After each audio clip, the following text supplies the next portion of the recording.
Sa episode na ito ng Creepy Pinoy Stories, kilalanin natin si Ken, isang batang may kakaibang obsesyon sa mga pares na bilang. Habang lumalaki, ang kanyang simpleng hilig ay naging isang mapanganib na pagkahumaling na nagdala sa kanya sa madilim na landas ng pagpatay. Paano nga ba nagsimula ang lahat at ano ang nagtulak kay Ken na gawin ang mga bagay na ito? Alamin ang nakakakilabot na kwento ni Ken at ang kanyang walang hanggang paghahanap ng balanse sa kanyang mundo. Magandang araw po sa inyo mga tagapakinig. Salamat po sa inyong oras at atensyon. Ako po si Ken at nais kong ibahagi ang isang bahagi ng aking buhay na hindi ko malilimutan. Lumaki ako sa isang maliit na baryo sa probinsya, sa isang simpleng bahay na gawa sa kahoy. Ang pamilya ko ay masaya at puno ng pagmamahal, ngunit may isang bagay na palaging kakaiba sa akin. Mula pagkabata napansin ko na may kakaiba akong pagkahumaling sa mga bagay na may kapareha. Ang aking mga laruan, libro at kahit mga damit ay laging nakaayos sa pares. Hindi ko alam kung bakit, pero parang may kakaibang kapayapaan akong nararamdaman kapag lahat ay may kapareha. Isang araw habang naglalaro ako ng aking mga laruan, napansin ng aking ina na laging dalawa-dalawa ang aking mga laruan. Ken, bakit laging pares ang mga laruan mo? Tanong ng aking ina. Mas maganda po kasi kapag may kapareha, sagot ko. Habang lumalaki ako, lalo pang lumala ang aking obsesyon. Sa bawat hakbang ng aking araw mula sa pagkain hanggang sa pagligo, lahat ay kailangang pares. Isa, dalawa, bulong ko sa sarili habang nagbibilang.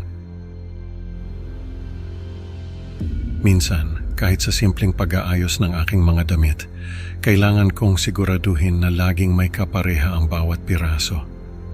Hindi pwedeng mag-isa ang medyas, sabi ko sa sarili habang hinahanap ang kapareha nito. Sa paglipas ng panahon, naging parte na ng aking pagkakakilanlan ang aking pagkahumaling sa mga pares na bilang. Hindi ako makatulog ng maayos kapag may kulang o sobra sa aking paligid. Naging sentro ng aking buhay ang mga pares na bilang na nagdala sa akin sa mas malalim na pagkabahala at pag-iisa. Sa paaralan, napansin ng mga guro at kaklase ko ang aking kakaibang pag-uugali. Sa tuwing may grupo ng tatlo, hindi ako mapakali at laging naghahanap ng paraan upang maging pares ang bilang. Isang araw tinawag ako ng aking guro na si Josie. Ken, napapansin namin na laging may kakaiba sa'yo. Gusto naming malaman kung may problema ka ba, sabi ni Guro Josie. Wala po, guro. Gusto ko lang po talaga ng mga pares, sagot ko. Matapos ang usapan, napansin ko na mas lalo akong binabantayan ng mga guro. Bakit ba nila ako pinapansin ng ganito? Tanong ko sa sarili. Wala naman akong ginagawang masama. Dinala ako ng aking mga magulang sa isang doktor na si Dr. Dante. Ken, bakit mahalaga sa iyo ang mga pares na bilang? Tanong ni Dr. Dante. Hindi ko po alam, Doc. Basta po, mas magaan ang pakiramdam ko kapag pares, sagot ko. Bagamat nagmungkahi ng gamot si Dr. Dante, tinanggihan ito ng aking mga magulang. Baka magbago rin siya sa paglipas ng panahon, sabi ng aking ina. Ngunit hindi ako nagbago at patuloy na lumala ang aking pagkahumaling sa mga pares na bilang. Isang araw habang naglalaro ako sa playground, napansin ko si Sonia na nag-iisa. Lumapit ako at sinubukang makipaglaro sa kanya. Pero bigla siyang nadulas at tumama ang ulo sa semento. Sonia, Sonia, sigaw ko habang tinatawag siya. Pero wala na siyang buhay. Sa kabila ng pagkabigla, naramdaman ko ang kakaibang pakiramdam ng kontrol. Nagmadali akong umuwi, nanginginig ang buong katawan. Anong gagawin ko? Paano kung malaman nila? Tanong ko sa sarili habang pilit na pinapakalma ang sarili. Hindi ko sinabi sa kahit sino ang nangyari at patuloy akong namuhay na parang walang nangyari. Ngunit sa loob-loob ko alam kong may nagbago. Ang insidente kay Sonia ay naging lihim na bahagi ng aking buhay. Sa paglipas ng panahon, naramdaman ko na ang pagpatay ay nagdadala ng balanse sa aking mundo.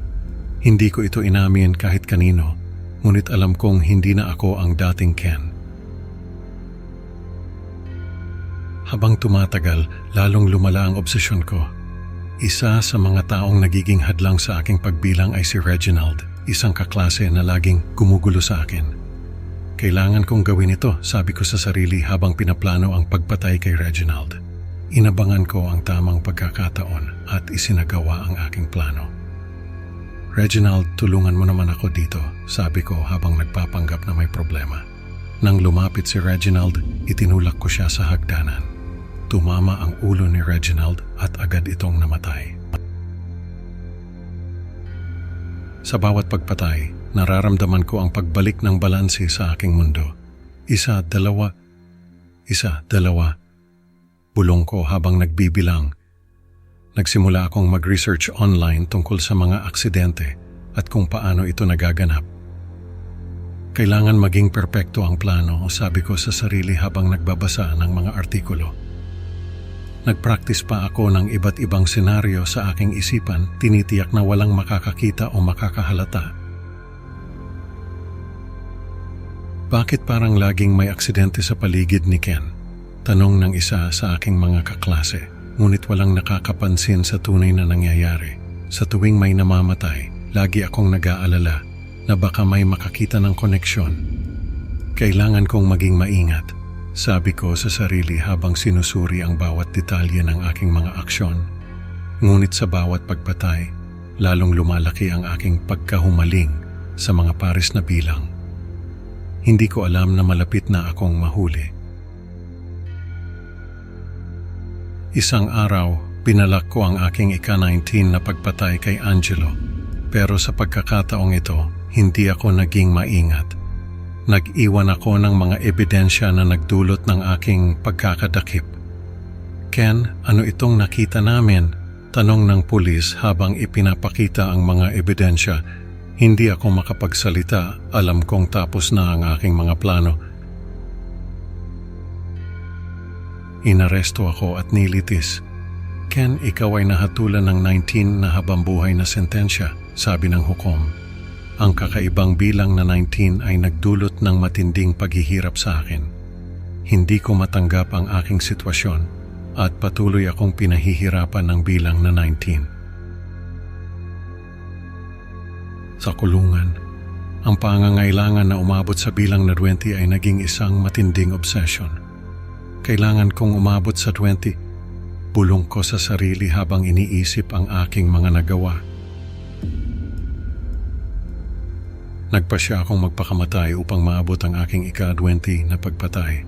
Wala nang ibang paraan, sabi ko sa aking sarili habang binabalangkas ang aking huling plano. Sa aking pagpanaw, naramdaman ko na sa wakas ay naabot ko ang aking layunin. Sa wakas, balanse na ulit, sambit ko habang unti-unting nawawala ang aking hininga. Sa aking kamatayan, natapos na rin ang aking matinding obsesyon sa mga pares na bilang. Sa wakas, natagpuan ko ang kapayapaan na matagal ko nang hinahanap. Ang kwento ni Ken ay nagpapakita ng matinding epekto ng obsesyon sa ating buhay. Nakakatakot isipin kung paano ito nagdala ng kamatayan at pagkawasak. Salamat sa pakikinig mga kaibigan. Huwag kalimutang mag-like at subscribe para sa mas marami pang Creepy Pinoy Stories. Excited na akong makita kayo sa susunod na upload. Hanggang sa muli, mag-ingat kayo, baka may nagbibilang din sa dilim.